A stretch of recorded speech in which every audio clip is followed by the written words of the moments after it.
Welcome to episode 123 of the Various and Sundry podcast.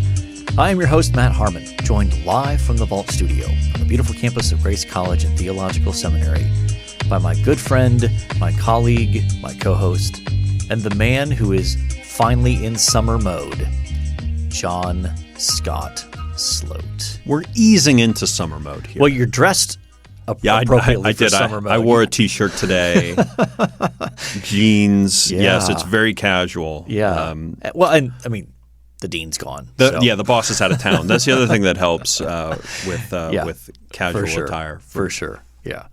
So anyway, what's going on? Well, this last weekend was Mother's Day. So had a nice little celebration there. The weather finally seems to be turning. Yep.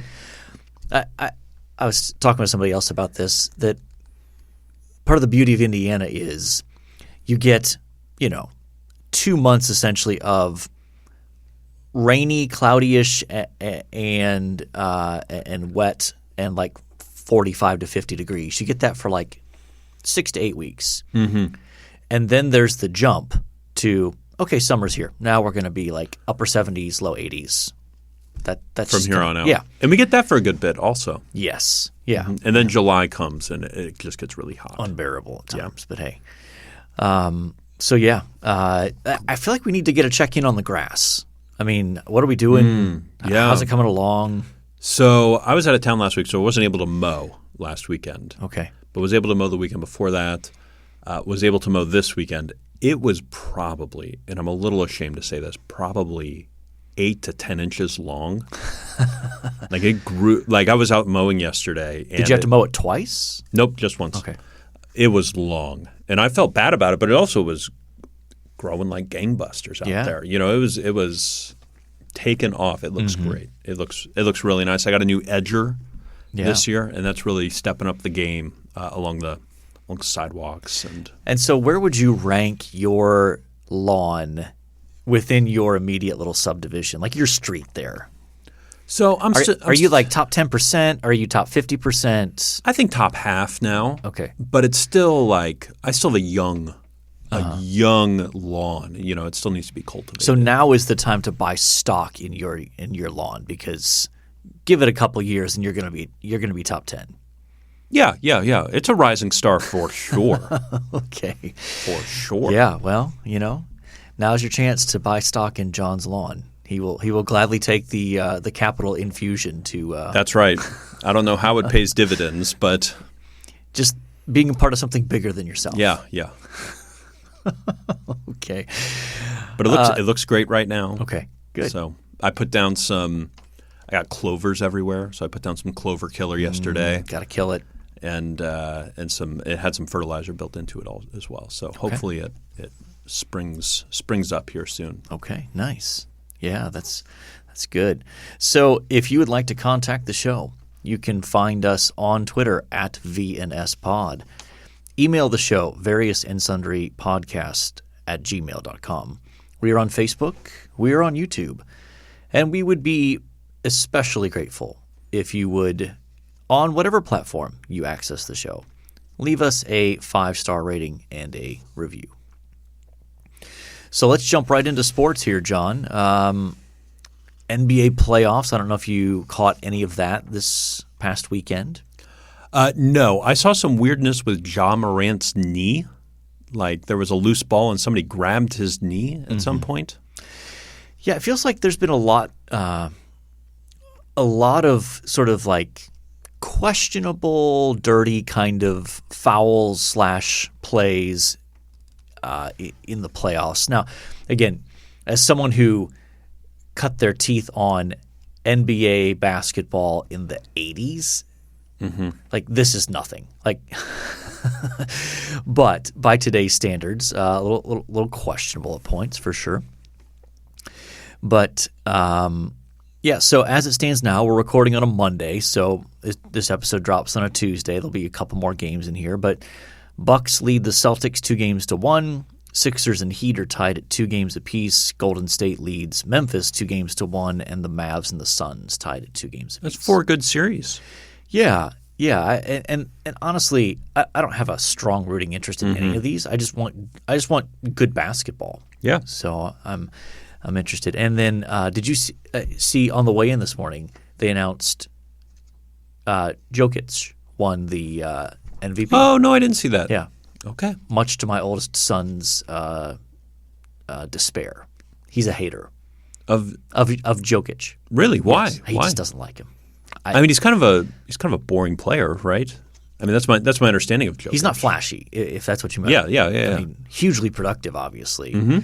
But he's also a guy who's not like he doesn't impress you with his athleticism or anything like that. He's just a really, really good player all across the board in terms of scoring, assists. He's a big man. He's 6'11", 7 foot, somewhere in there. Playing center? Basically, but almost playing like a point center. Okay. Where he brings the ball up a lot, has the ball in his hands a lot, but distributes, shares, all that kind of stuff. So Does he shoot? I think I can say I've never seen him play. Does he shoot threes? Yep. Okay. Yep. Yeah, for sure. So my younger son, though, is a big Jokic fan, so he will be pleased to see that. Let's see, anything else going on? I think that's it in terms of NBA. Baseball. Have the Mets continued their streak of winning series? Yeah, we're the first to. Well, so they split a 4-game series with the Braves. Okay. So they didn't win that one, but they also didn't lose it. Right. And they just won against the Phillies. So that's 7 of 8, I think, or 8 of 9, something like that to start the season. So, So we haven't lost a series yet, and we're the first team to 20 wins. There you go. As of yesterday, and we had a great game. Goodness, when was that? I think it was Wednesday night, maybe Thursday night. It was Thursday night, where the Mets were down like 7-1, and I was watching. They weren't getting any hits. It was terrible. I said, I'm turning this off in the 8th inning, and I crawled into bed. And I was kind of waiting for like I get a little notification anytime a game ends. Yeah. And it wasn't coming. And so I was like, I better check the score. And they had scored 2 runs already in the 9th. And so I just flipped it on just to see everything happen. And they came back and scored 7 runs in the 9th inning to win the game. Nice. So it was an impressive victory, and they were 0 in 330 games in which they trailed by more than 6 runs. Like at any point, not just going into the 9th, but like at any point, or at any point. Okay. And so, they had not won a game like that since 1997. Okay. Wow. That's a long stretch. I was 9. Okay. Yeah. So pretty cool. It was a great win. You should go watch the highlights from Thursday. It was wonderful. All right. And then this weekend, in a sporting event that means essentially nothing to me, the Kentucky Derby was held. Yes, I can't remember the horse that won, but if you watch the video with like the little pointers of where he is, he's like 3rd or 4th to last. Yeah. And gets all the way to the front and wins it by like a nose. And he was a significant long shot, correct? 80-1. Okay. Were the betting odds. Yeah. If you're into that sort of thing, yes. Yeah. I mean, horse racing, they do publish the betting odds pretty widely. So, and that was the headline, 80-1, wins the Kentucky Derby. Okay, I don't think unless you either really follow horse racing or which is a small it's a pretty small it's a niche market. It's a pretty wealthy market as well. Absolutely.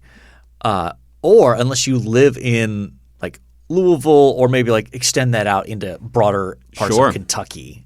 I just don't it doesn't really land on my radar. But you got to experience it living there in Louisville for a year as to how big of a deal this is in that It's in that massive. City. Yeah. It's massive. Yeah. It's not a Saturday event. It's a weekend. It's a week-long event. So they will – I think on like Wednesday or Thursday they will only run horses that are bred in Kentucky. Okay. So I can't remember what it's called. But they only run those horses. I know at the place I worked they would have, draw a horse's name. If your horse wins the race, you get they have all these things. everybody goes to a Kentucky Derby party. Yeah.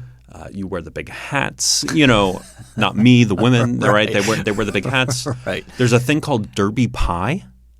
I have no idea what this is. It's pecan pie with lots of chocolate in it. Okay. Google it. Make yourself a Derby pie. Okay.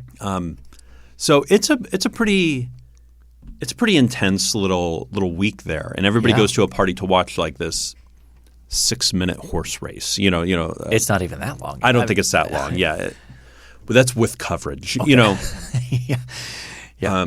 But it's just really big there. So on Thursday evening they have the largest fireworks show in North America, called Thunder over Louisville, and there's like a symphony that plays, and then they set off fireworks in the Ohio River there, and it's the largest in North America. Wow.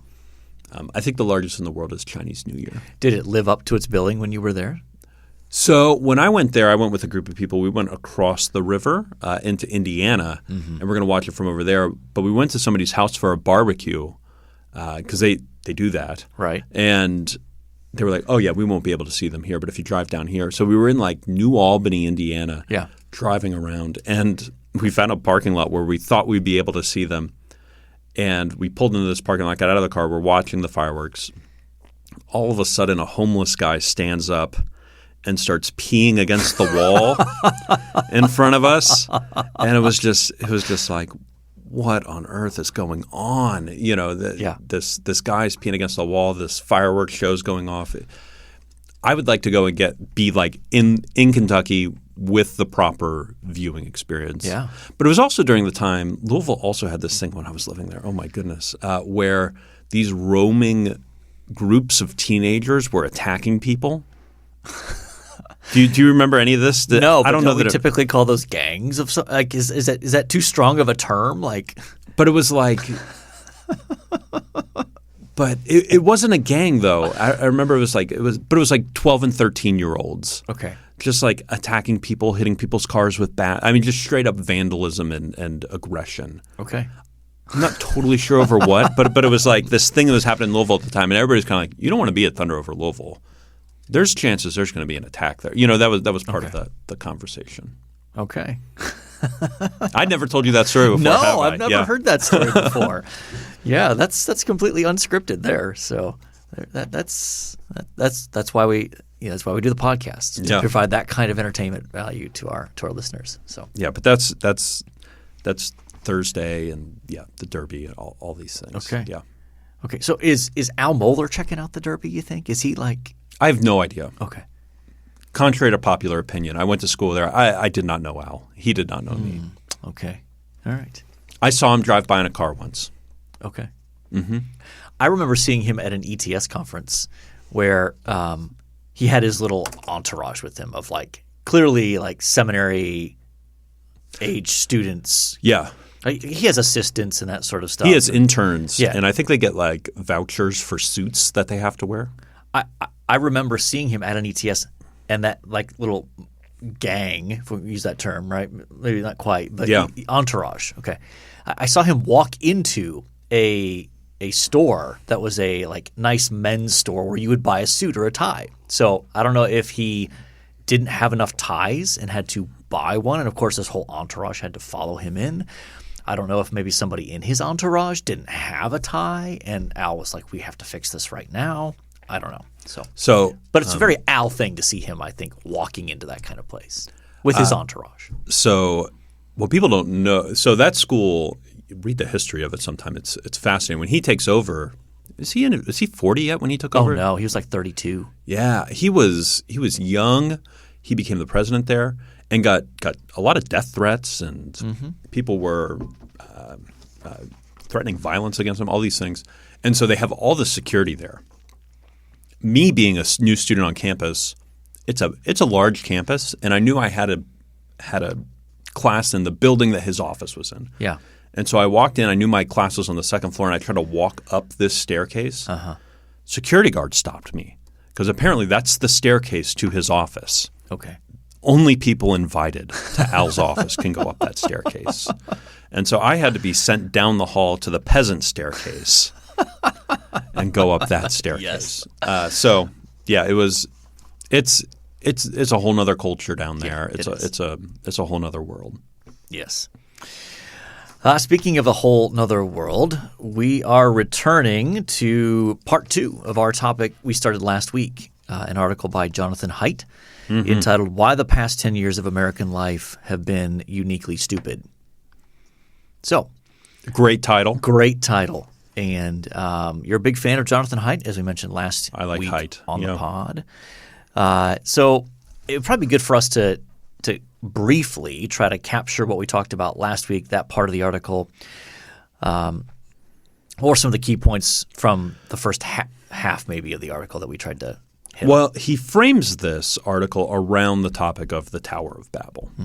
That in the Tower of Babel, God comes down, confuses the languages of the people, and is basically spreading them around the earth. And he's saying something similar is happening now, that social media, some different things have come along that have caused a confusion among the people. Yeah. So he highlights how initially the arrival of social media was seen as a positive thing for democracy and sharing of opinions and that sort of thing, and that when Facebook and Twitter in particular added the like and share and retweet options, basically, that created and combined that with an algorithm that would prioritize posts in your feed and that sort of stuff, that it created this kind of toxic environment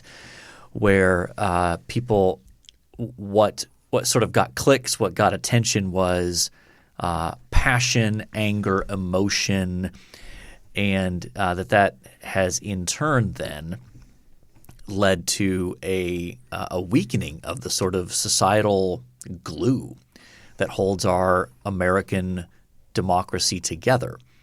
And he talked about it devaluing, I don't know what word he used specifically, but tearing down of social capital, institutions. Yeah. You have one other that I'm missing. Stories, shared stories that we all have and experience. Yes. And so, I think that set a good stage for our conversation last week. One quote that maybe captures it: social media unwittingly dissolved the mortar of trust, belief in institutions, and shared stories that had held a large and diverse secular democracy together. So that kind of brings us to part 2 of our discussion today. Because, again, this is a really long article, really good, enjoyable. But, I want to start with he highlights the window from 2011 to 2015 as the transition point, and highlights. And again, I'm going to use his terms just to be clear. So year 2011, that was the Arab Spring, year of protests and the sort of Occupy Wall Street stuff. And then 2015, he identifies as on the left, you had what he calls the Great Awakening, however you want to define that. That's his term, not mine. And on the left, so the Great Awakening on the left and the rise of Trump on the right. And he stresses that Trump did not cause the sort of his metaphor of the Tower of Babel to fall, but he capitalized on its fall. So he's not the cause of it, because by then it's already crumbling. He's just capitalizing on it. And the same is true for the left on the awakening stuff as well. Do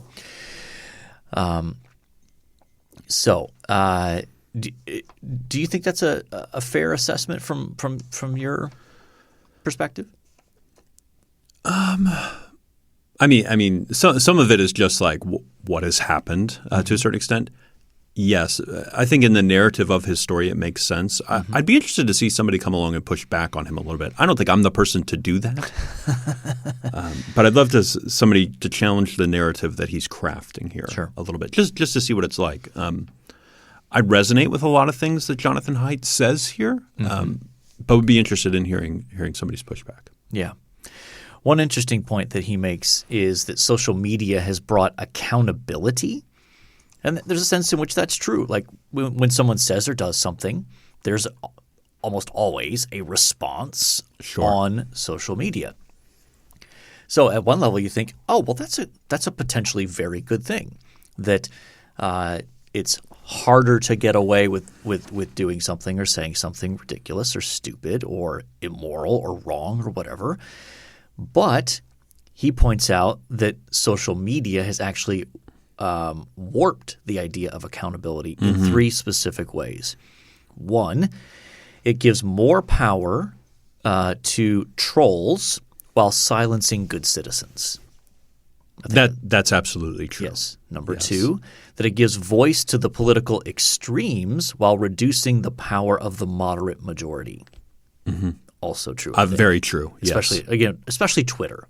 I think Twitter's especially in view here. The same happens on Facebook. Same happens on Facebook, yep. And then number three, everyone can administer justice of some kind, condemnation, canceling, whatever, without due process. Yeah. And so it encourages swift, immediate, that's it, you're done kind of responses. Does that resonate with what you see on social media? These three sort of warped features of accountability? Yes, absolutely. There's a lot of research out about Twitter right now that Twitter in particular is something like, I think, 7 or 8% of Americans use Twitter. And that might even be generous, I think. Yeah, and 5% of those do 90% of the tweeting. Yep. And most of them are on the extreme left. Yeah. So I think anytime you're segmenting the demographics to that level, I think you're going to get some fairly warped. If that's a system of accountability, that's right. Fairly warped. And you're also going to get a warped perception of the number of people who hold that view. Yep. And that works on both left and right, by the way. It's not just on the left. It works on the right as well, I think, in terms of if your only perception of what Americans think is based on your engagement on Twitter, you're going to think that, 40% of people are far left crazy progressives and another 40% are far right crazy, QAnon conspiracy theorists kind of, and that there's maybe 20% in the middle. That's not an accurate representation of the American population by any stretch, but that's perception. So he goes on to talk about how do you fix that? Maybe that's we're seemingly going to have a new owner of Twitter here in the next 6 months. Is there a way to fix that? Is there a way to I think those are the things I come out of this asking, like, my goodness, how do we get more good citizens to raise their voices, to engage? Yeah. How do we, tamper the political extremes? Is it getting more voices on the platform? Is it reducing? Is it changing the algorithm? Any sense of what that would be? Yeah, let's table that in connection with, because Haidt does at the end of his article give some suggestions. So I think we could use that as a springboard into talking about, do you think that works? What other suggestions do we have? So all right. Let's I want to table that. Table it. There you go. We will come back to it. He goes on in the article to talk about how, and this is a bit of a long quote, but I think it's helpful. Part of America's greatness in the 20th century came from having developed the most capable, vibrant, and productive network of knowledge-producing institutions in all of human history, linking together the world's best universities, private companies that turned scientific advances into life-changing consumer products, and government agencies that supported scientific research and led the collaboration that put people on the moon. So basically talking about this was sort of the larger set of institutions that helped in many ways make America the envy of the world. in the 20th century in terms of those kinds of institutions. Through the collaboration of normally siloed institutions. Yeah. But then he follows up with participants in our key institutions began self-censoring to an unhealthy degree, holding back critiques of policies and ideas, even those presented in class by their students, that they believed to be ill-supported or wrong. That is absolutely true. Mm-hmm. Do you have any examples of that you could think of? Broadly speaking, not asking you to give any personal Well, I mean, I think in general it has gotten harder and harder to tell a student in class discussion, as they ask a question or give an answer, to say, that's wrong. That's not right. That you have to come up with soft, nuanced, kind of finessed ways of saying, well, I really don't think that's probably the case. Like, I can see how, you kind of have to – I can see how maybe this part of that could be – you have to try to find some way to salvage because you don't want to embarrass a student or – and that I think you get students who – just are not necessarily always capable of hearing, no, that's wrong. And it's not just in the classroom, too. I think this bleeds out into other parts, like Bible studies, smoking Bible studies. Yeah, I have Sunday school classes. I actually have an example of that. I was reading the Bible with several of our students, and one student gave a pretty passionate little mini stump speech about something, and I can't even remember what. And I just remember challenging the idea and being like, I don't think that's necessarily right. And I just didn't see that student for like 4 or 5 months. Come to find out, they were very upset that I challenged their thought. I had no idea. Yes, and we've discussed this on the podcast. It gets into the whole safety culture of I don't feel safe, which sometimes means I'm offended that you won't assent to my ideas or tell me that I'm wrong. I should not be subjected to somebody telling me you're wrong. That's not right. Which Jonathan Haidt also has writings about. Exactly. So, but I do think that is absolutely – and you, I think I saw an interesting article. Somebody, because we're in the season of leaking things, of course, right? That in response to the leak of the Supreme Court draft decision that if it becomes finalized would overturn Roe v. Wade, that an internal memo from a PR firm was leaked that basically is strongly advising companies like Coca-Cola and other like big corporate giants basically saying, stay away from it. Don't comment on the issue publicly. Stay away from it because it's going to be bad for business.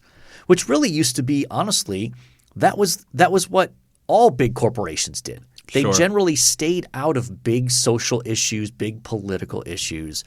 I mean, you're too young to remember this, but Michael Jordan got criticized for not taking political stance, not using his platform to advance certain political or social issues. And his response was, Republicans buy sneakers too. And that's his point. It's like, I'm not interested in turning away or offending a certain population of people who will buy my product. Yeah. And that used to be kind of the standard approach. But recently that's been less the case as some companies try to jump on board more progressive social positions and wanting to be seen as we're on board with this, and of course getting pushback from people on the right. And so now you got a PR firm saying it's just better to stay out of it, which I think is probably the best advice anyway. Yes, I think that's probably the best advice. So Haidt gives a couple of suggested reforms. He lists 3 and then he gives another one, so I'll lump it as 4. Here's 4 suggested reforms. Number 1, change to open primaries that reduce the influence of social media. So basically it's a political one in terms of in doing a system where it's you have multiple candidates and then the top 2 candidates go in a runoff. It's sure, maybe maybe that'll help. I don't know. Number 2, nonpartisan groups determining districts. There's the gerrymandering issue, which I think some states have tried that and met with mixed results. But in general, I think both of us would probably say that's probably a good idea, right? Yeah, I think so. Yeah. Number 3, require user verification on social media platforms. Yeah, and I think this gets into something that we haven't necessarily talked about. He talks a lot in here about artificial intelligence and how those bots on Twitter have began to impact various discussions in America, particularly those out of other countries. Yeah. And so using user verification in order to do that, which is something that I believe Elon Musk has pushed for. Yes. And I actually think that's a pretty good reform. I agree. That's probably the one I like the most. Well, no, I like the 4th one the most. Because actually. there are ways to basically say, you don't have to violate someone's privacy to do it. There are ways to verify that a person is an authentic human being without having to necessarily, that you can create a system where you have to authenticate your identity, but you can still, in one sense, communicate anonymously without having to publicly identify yourself as. So I think that's a good one. And then the 4th one, restrict access to those over 16. In other words, you have to be 16 or 17, I guess, depending on how you read that. And he says, get kids outside playing. Yeah, get them off social media. Which comes from his book, Coddling of the American Mind. Yeah. That's one of the arguments he makes in there, that kids getting outside and playing, it creates negotiation, it creates managing other people, managing your own emotions. Those sorts of things are really excellent for kids' development, and he thinks social media is breaking some of those things down. And I tend to agree with him on that.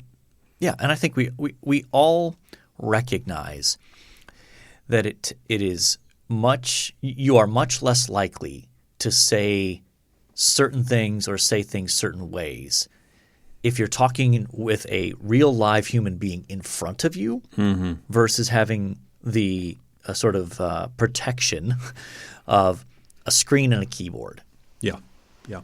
That you're just less likely to probably put someone on blast if you're in person with them rather than having the sort of shield of that.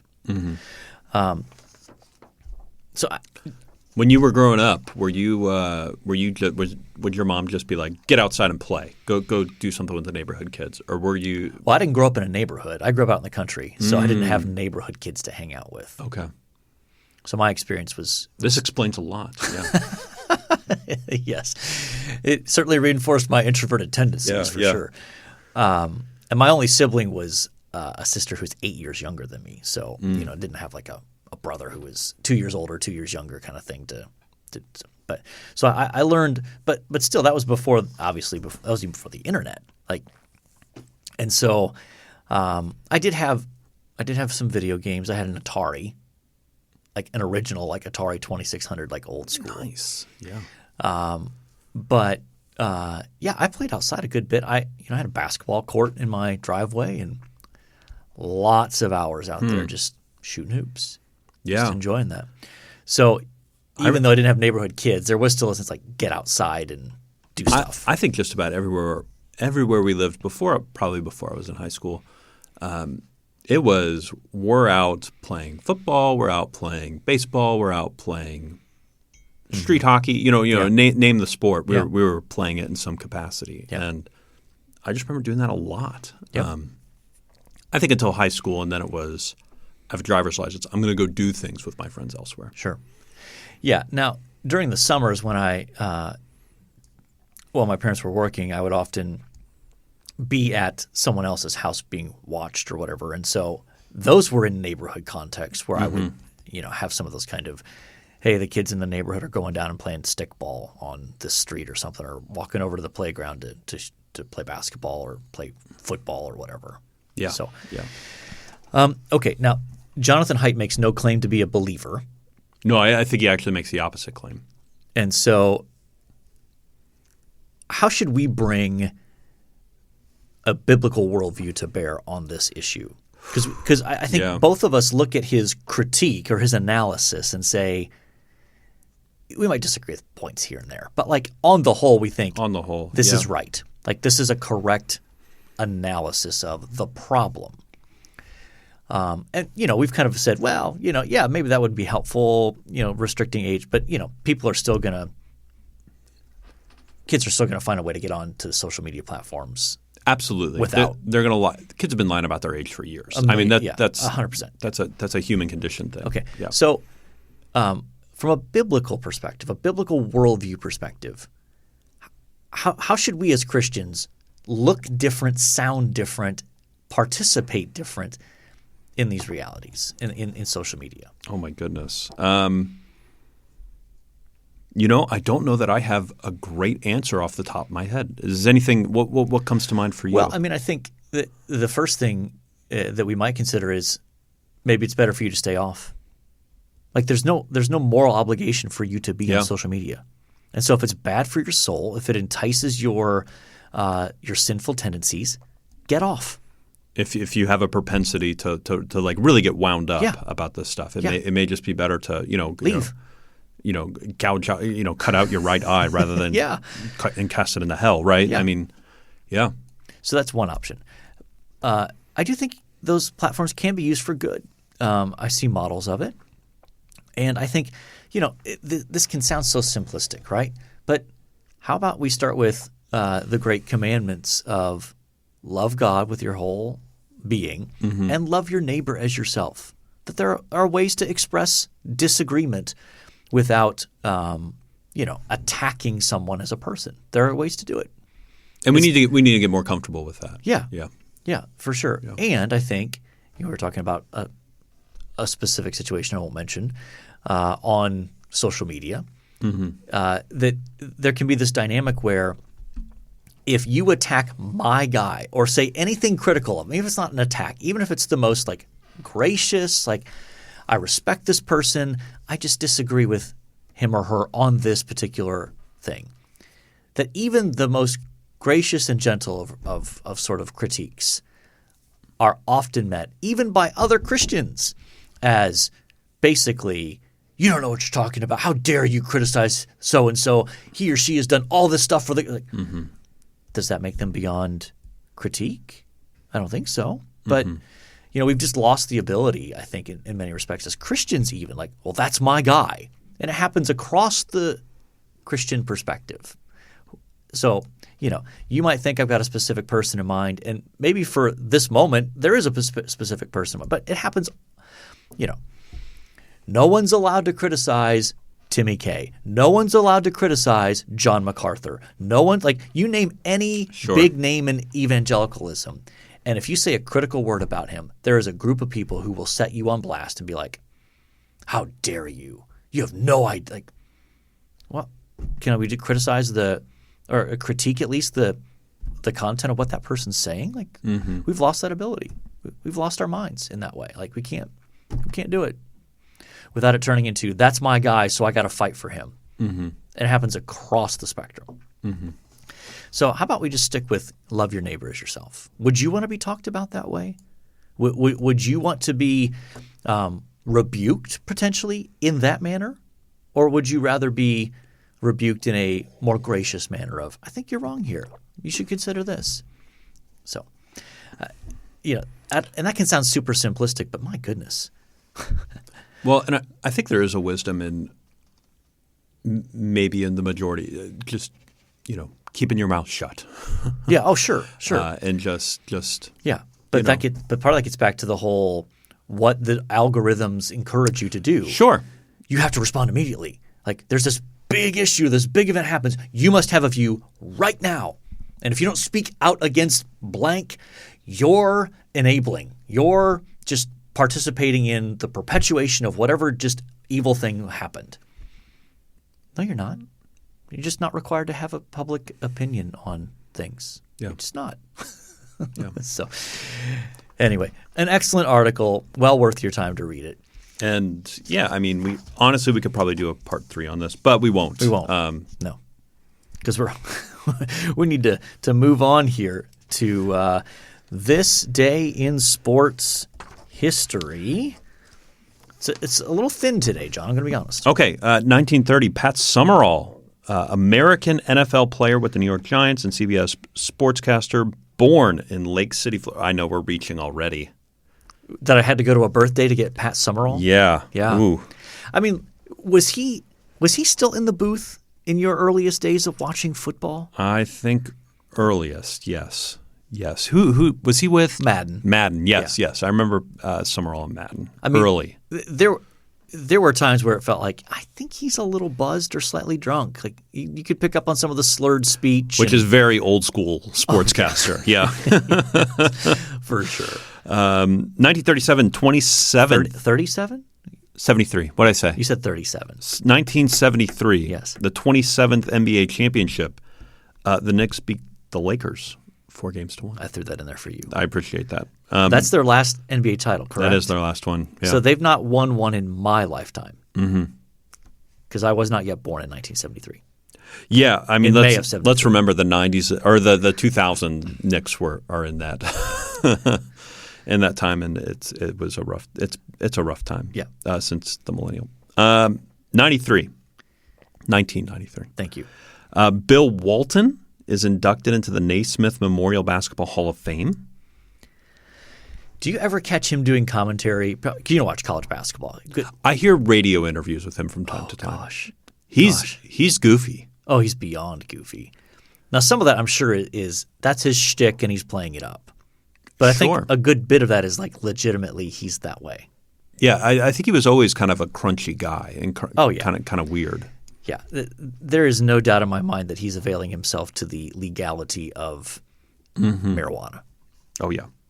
2015, PGA Players Championship, TPC Sawgrass, Ricky Fowler wins, beating Kevin Kisner and Sergio Garcia by 1 stroke in a playoff. Okay. So what do you want to go with? Oh, my goodness. No, I think we did. Did we do the Knicks? We did the Knicks a couple weeks ago. Yeah. Who you got? My goodness. Let's go Pat Sumerall. I agree. Yeah. Why not Pat? Okay. One thing you liked? I'm going to go with the Mets come from behind win that I mentioned earlier. Okay. It was beautiful. I watched the very end of it, and I could not sleep for about 30 minutes afterwards. Wow. So you went with that over graduation. Over graduation, yeah. I was torn between before we began. Yeah. Okay. Graduation happens every year. Okay. This Mets come from behind hasn't happened since 1997. I see. We've had so many graduations since then. Yes. We'll have another graduation before this happens again. Lord willing, yes, we will. Yeah. I'm going to go with Mother's Day, getting to celebrate my beloved wife and the great mom that she is to our sons. We had both our sons home for that, and that was a lot of fun. And also got a chance to talk with my mom. So a nice little Mother's Day. Yeah, for sure. We have talked the Kentucky Derby and John's stories of living in Louisville for a year. You really enjoyed that. I can tell, but it's written on your face. Yeah. We talked a second time about why the past 10 years of American life have been uniquely stupid. We have talked about Pat Sumerall and his sometimes intoxicated participation in broadcasting. And we have talked about a Mets victory, come from behind, Mother's Day. So I think by definition, we have covered our various and sundry topics. I think so. Yes, I think all that's ready to go, mission accomplished? Yeah. I think so. Okay. Yeah. So all that's left to say is until next time, the Lord bless y'all real good. Later.